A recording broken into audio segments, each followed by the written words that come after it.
और प्रभु तो गोपियों के हृदय से ही प्रकट हो गए।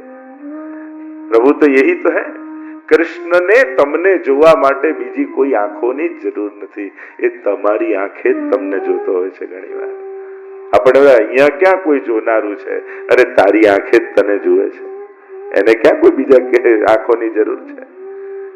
તો આ કૃષ્ણની કથા જે આપણને મળી છે, એટલે રામનું ચરિત્ર એ સુવાક્ય જેવું છે. બધું આઈડલ, બધું આદર્શતા તમને દેખાય. અહીંયા અનેક પ્રશ્નો, અને આપણે પ્રશ્નોને લઈને કૃષ્ણ સુધી જવાનું છે. સંશયથી શરૂ કરીને સમાધાન સુધી પહોંચવાનું છે. શંકાથી લઈને સમર્પણ સુધી પહોંચવાનું છે. આ જ કૃષ્ણ ચરિત્રનું માધુર્ય અને મધુરતા જ એમાં છે. પહેલા વાય આવું કોઈ હોય, આવું કઈ કરાય, પછી ટ્રાય કે હવે શું કરવાનું, અને પછી કૃષ્ણ સુધી. એટલે પ્રશ્નથી કૃષ્ણ સુધીની યાત્રા હંમેશા કૃષ્ણ ચરિત્રનું કહેતો હોઉં છું. આ કૃષ્ણ કથા, કૃષ્ણ અને ભાગવતજી જ્યાં બિરાજતા હોય, એ તો આપણે ત્યાં પ્રગટ વાંગમય શ્રીજીનું સ્વરૂપ માનવામાં આવે છે. કે જે કૃષ્ણની કથા ગોપીજનો ગોપી ગીતમાં કહે છે ને, તવ કથામૃતમ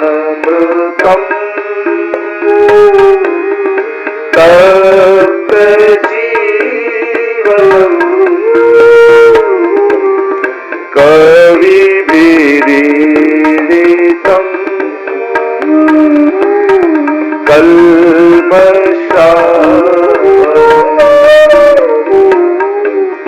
શ્રવણ મંગલમ શ્રીમદાતતમ ભુવિ ગૃણંતિ તે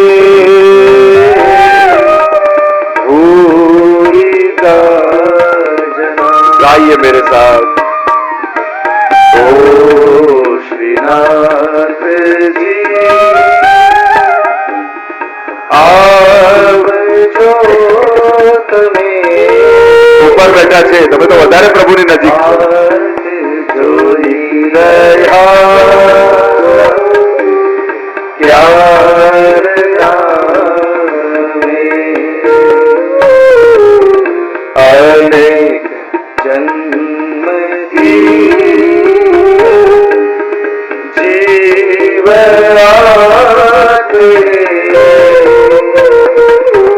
આપ શરણ ખબર ના પડે. તવ કથામૃતમ, અમૃત કહ્યું છે કથાને. આ કથા તો અમૃત છે. મરેલાને જીવાડી દે. અને મરેલો કોણ છે? જે જીવ્યો જ નથી, એ મરેલો જ છે. જીવતર કહેવું કોને? જેણે જીવનમાં આત્મકલ્યાણનો પ્રયાસ કર્યો નથી, એ મરેલો છે. કારણ કે મૃત્યુની જ આવતા જન્મની તૈયારી કરી રહ્યો છે. અને ઘણી વાર આપણને એમ લાગે આ નહીં તો આવતો જન્મ, આજે કથામાં નહીં તો કાલે. ઘણી વાર થોડું પણ મોડું બહુ લાંબુ ચક્કર લગાવ્યું. આપણે એમ લાગે કે ટ્રેન જતી હતી ને આપણે 5 મિનિટ મોડા પડ્યા. 5 મિનિટ નથી પડ્યા, 24 કલાક પડ્યા છે ને. હવે ટ્રેન તો કાલે મળશે. એક્ઝામમાં 10 મિનિટ મોડો પડ્યો, 10 મિનિટ નહીં, 1 વર્ષ મોડા પડ્યા. હવે તો આવતા વર્ષે એક્ઝામ આવશે. એમ એક જન્મ ચૂકી ગયા તો એક નથી, 83,99,999 જન્મ પછી આ માનવ દેહ પાછો મળવાનો છે. એટલે થોડો પણ વિલંબ કેટલા લાંબા અંતરાયનું કારણ બની જાય છે. એટલે પણ જ્યારે પણ ભગવત કાર્ય કરવા મળે, ભગવત સત્સંગ મળે, પુણ્ય કરવા મળે, સત્કર્મ કરવા મળે, બને તો મોડા ન પડતા, તક ચૂકી ના જતા. કોણ જાણે આજે ન ગયો ને આજે જ મને ઉદ્ધાર થાય એવું કંઈક આવવાનું હતું, મને સ્પર્શે એવું કંઈક કહેવાના હતા. કેટલું લાંબુ ચક્કર પડી જાય. ઘટનાઓ તો ઘણી ઘટશે દુનિયામાં, કથાઓ તો ઘણી બેસશે. કોણ જાણે સંજોગો બનશે કે નહીં. એટલે હંમેશા ઇન્સિક્યોરિટી રાખવી કે ફરી કથાનો સમય ક્યારે આવે, મારે એક ક્ષણ ચૂકવું નથી. અમૃત છે અને અમરત્વ કથા આપે એટલે સાંભળ્યા પછી મરશો જ નહીં એમ? આ શરીરમાં જ રહેવું એ થોડી અમરત્વ છે. કોઈની યાદોમાં જીવવું એ પણ અમરત્વ છે. કોઈની પ્રેરણામાં જીવવું એ પણ અમરત્વ છે. ઘણા એવા છે જતા રહ્યા છે. આજે હયાત દેહથી નથી, પણ આજે આપણી પ્રેરણામાં છે, આપણા ભાવમાં છે, આપણી લાગણીઓમાં છે. એમના વિચારધારાથી હજારો લોકો જીવી રહ્યા છે. આટલા મહાપુરુષો, આટલા સંતો, આચાર્યો પોતે છે નહીં, પણ હજારોના હૃદયમાં જીવે છે. તો આ અમરત્વ નથી, આપણે એક અમરત્વ છે. આ જીવનની પરમ કલ્યાણ શેમાં છે? અંતે નારાયણ સ્મૃતિ. ભાગવત એમ કહે કે આ માનવ જીવનનું પરમ કલ્યાણ સાધ્યું ક્યારે કહેવાય? કે અંત ઘડીમાં ભગવાન યાદ આવી જાય. અને જીવનભર જેને યાદ કર્યા હોય ને એને જ અંત સમયમાં આવે. સહેલું નથી. મંદિરમાં પ્રભુ આગળ બેઠા હોઈએ ને તોય મન ઠાકોરજીમાં નથી રહેતું. તો હોસ્પિટલના ખાટલામાં છેલ્લી ઘડીએ પડ્યા હશો, બાટલાઓ ચડતા હશે, ઇન્જેક્શનો વાગતા હશે, ડોક્ટર ને નર્સ સામે ઉભા હશે, ખાતરી ખરી એવા સમયે મન ઠાકોરજીમાં હશે. અરે હવેલીમાં ઠાકોરજીની સન્મુખ બેઠા હોઈએ તોય મન એમનામાં નથી રહેતું.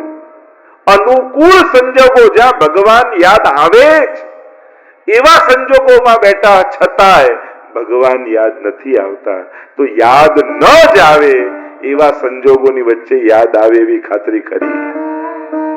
આ તો જેને ભગવત નામ જીવા પર લીધું હોય ને, આ જો કથામાં તમે બેઠા છો, તમે 3 દિવસ બેઠા, પણ આનું થશે શું? તુરંત ચોથા દિવસે કઈ મળી જાય એ ખાતરી નથી.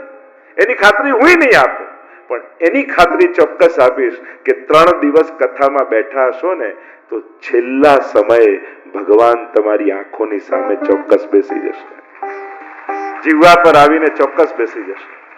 આ ઇન્વેસ્ટમેન્ટ એવું છે કે આ સમય પાકશે ક્યારે?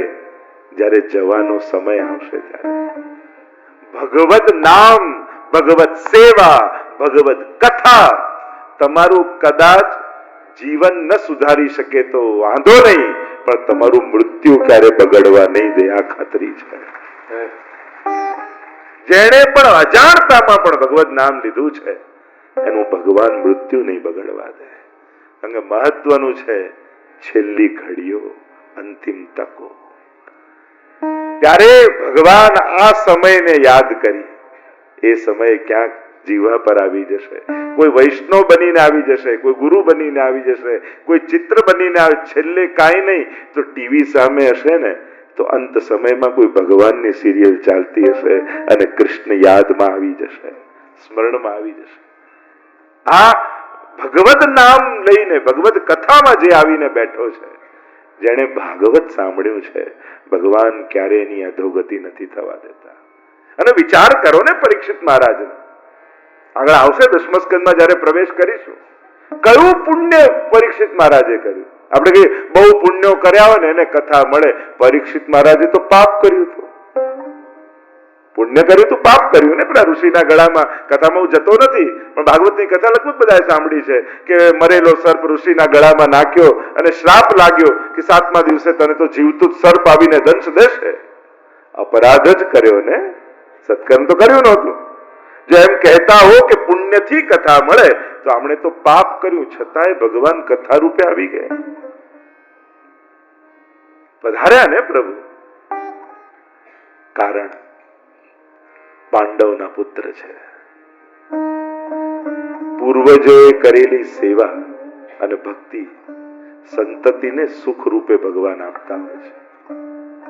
એટલે ઘણી વાર આપણને એમ થાય કે આપણે તો કાંઈ કર્યું નથી. અરે તે નથી કર્યું, પણ તું જેના કુળમાં પેદા થયો છે ને એ તારા વડીલો ઘણું પુણ્ય મૂકી ગયા છે. ઘણાના વડીલો પૈસા ભલે ન મૂકી ગયા હોય પણ પુણ્ય એવા મૂકી જાય ને કે બાળકો સુખ કાંઈ કર્યા વગર પણ સુખ જીવનમાં આયા જ કરે. કાંઈ કર્યા પણ ભક્તિ અને સત્કર્મોની તકો ભગવાન એમને આપ્યા જ કરે. આપણે લાગે કે આપણે તો કાંઈ નથી કર્યું, છતાંય હા વડીલો મૂકી ગયા છે. આમ પાંડવોના પુણ્યોને જોઈ આ તો આમનું બાળક છે. એટલે જ હું વારે ઘડીએ કહેતો હું, વૈષ્ણવ કુળમાં જન્મ લેવો એ પણ સાધારણ ઘટના નથી. એ તમારા વડીલોના અને તમારા પૂર્વ જન્મના પુણ્યો છે કે કોઈ વૈષ્ણવ કુળમાં તમારો જન્મ થયો છે. આને આકસ્મિક ઘટના ન માનતા, આ ભગવાનનું તો આયોજન જ છે. સુચિનામ શ્રીમતામ ગે, ગીતાજીમાં ભગવાન કહે કે હું એવા ઘરે જન્મ આપું કે જ્યાં મારી ભક્તિ કરવાની બધી અનુકૂળતા હોય. કારણ કે તમે જન્મ લીધો અને બોલતા થયા ને તો મા બાપ બેટા રાધે રાધે બોલ, રાધે રાધે બોલ. કારણ આ પરિવારમાં છે. અન્નપ્રાશન કરાવવાનું આવ્યું તો ઠાકોરજીને ધરેલી પેલું આપણે લેવડાવીએ. ચાલતા થયા ને તો ચલો આને લઈને હવેલી લઈ જઈએ. હવે ચાલતો થયો ને. આપણી શરૂઆત જ જીવનની ભગવાનથી જોડાયેલી. કારણ વૈષ્ણવ કુળમાં જન્મ થયો છે. એટલે તમને તો સીધી કૃષ્ણ ભક્તિ મળી. નહીં તો શાસ્ત્ર એમ કહે છે કે કેટલા દેવતાઓ, પિતૃઓ, દેવી આ બધું કરતા કરતા જઈને છેક છેલ્લે કૃષ્ણ ભક્તિ મળે. અને તમને તો જન્મતાની સાથે જ લાલો ખોળામાં રવાડવા મળ્યો. આ તમારા વડીલોના આશીર્વાદ. લે બેટા લાલન આજે તું લે લાલન ની ગાય તું રમ, તું ઠાકોરજીને લે ઘૂઘરા વગાડ. નાનપણમાં પ્રભુને ખેલાવતા ખેલાવતા મોટા થયા. તો આ ઘટનાઓ તો ભગવત કૃપા છે સુતરિયા પરિવાર પર. એમના તો વડીલો કેટલા પુણ્ય, એમના આખા પરિવારને કુટુંબ થકી આખું એમ કહેવા જવું તો ખડાયતા સમાજમાં ખૂબ અગ્રગણ્ય પરિવાર રહી અને અનેક પ્રકારના સત્કર્મો થયા છે. અને હું માનીશ કે આ વડીલોના આશીર્વાદ રૂપ આ કથા તમારા પરિવારમાં આવી છે. શ્રીનાથજી બાબા પ્રસન્નતા અભિવ્યક્ત કરે. જ્યારે પણ આપણા હાથે પુણ્ય થાય, ભક્તિ થાય, સેવા થાય, ત્યારે માનવું આજે ઠાકોરજી મારા પર બહુ રાજી છે. કથા કરાવીને રાજી નહીં થાય, એ રાજી થયો તો આપણા થકી કથા થઈ છે. આજે બહુ પ્રસન્ન થયો છે આપણા ઉપર. એની આ પ્રસન્નતાની નિશાનીઓ છે આ બધી. ભગવાન રાજી થાય ને ત્યારે આપણા તે પુણ્ય, સત્કર્મ, ભક્તિ, કથા, સેવા, મનોરથ આ બધું થાય તો માનવું ઠાકોરજી મારા પર બહુ રાજી છે. તો એ રાજીપો પ્રભુનો 3 દિવસ આપણે માણવાનો છે એની કથા કરીને, કે અમારા પરિવાર પર પ્રભુના 4 હાથ છે અને એનો આ પ્રમાણ રૂપ અમારા ઘરમાં પ્રસંગ આવ્યો છે. અને આ પ્રસંગ અમારે મહા મહોત્સવ બનાવી બધાને વાંટવો છે. કારણ કે વૈષ્ણવની વૃત્તિ એ જ હોય કે એના જીવનની ખુશી એ ઉત્સવ બનાવીને વાંટતો હોય છે બધાને. કે અમારી પ્રસન્નતા, અમારા પર થયેલી કૃપા અમારે બધાને કથા રૂપે પ્રસાદ લેવડાવીને અમારા આનંદને અમારે વાંટી દેવો છે. અને આજ ઉત્સવ, આજ સંકલ્પ સાથે આ સુતરિયા પરિવારે આ કથાનું દિવ્ય આયોજન કર્યું છે. પ્રવેશ કરીએ સીધા કૃષ્ણ કથા તરફ આગળ વધીએ. દશમ સ્કંદ આ બધા જ જાણો છો. ભાગવત એ વાંગમય સ્વરૂપ ભગવાનનું.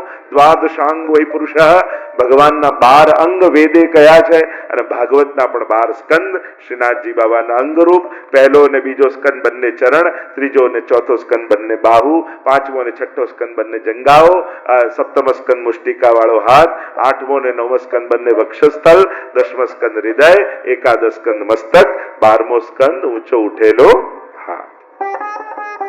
આમ 12 અંગ વાળા શ્રીનાથજી બાબા નાથ દ્વારા જાઓ તો આંખોથી હૃદયમાં ઉતરે, ભાગવત કથામાં જાઓ તો એ કર્ણથી હૃદયમાં ઉતરે.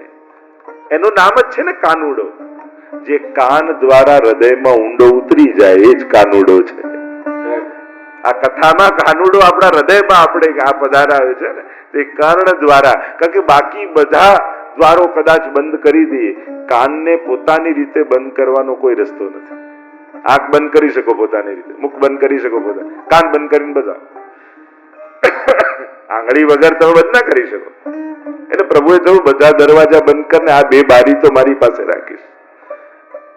એ ચોર જ છે ને, અને ચોર હોય ને બારીઓ ગોતતો જ હોય. એ સીધો મેઇન ડોર થી ના આવે.